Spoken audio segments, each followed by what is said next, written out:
has told Parliament's Standing Committee on Public Accounts that it will consider withdrawing from doing work with government pending the outcome of the probe into its conduct. Chief Executive Nhlamu Dlomu told SCOPA that KPMG has billed state institutions nearly 1.5 billion rand over the last 3 years for the work it has done.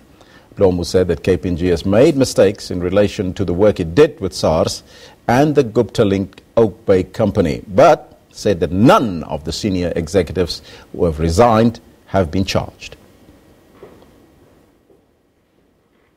Do you not think that it would be appropriate for you to act in the public interest and voluntarily withdraw all your bids on existing work in the public sector and place a moratorium and voluntarily commit to not bidding for any work in the public sector until the independent inquiry has been complete?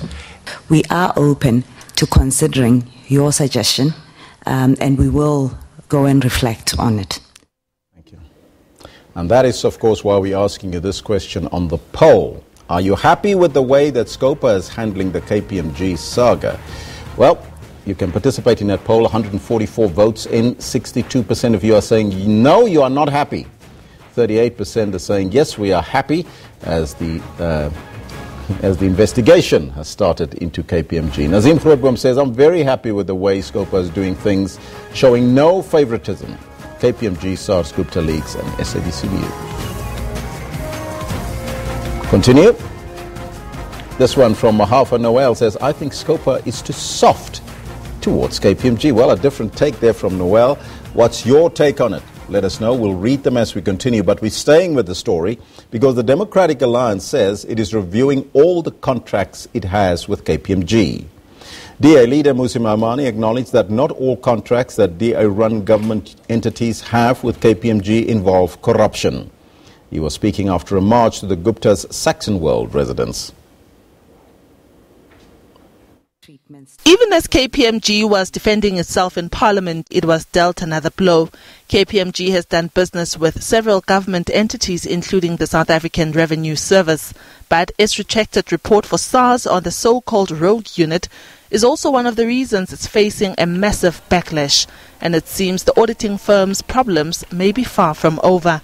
If the DA pulls the plug, the firm could lose business with the cities of Johannesburg, Cape Town, Nelson Mandela Bay and Tshwane.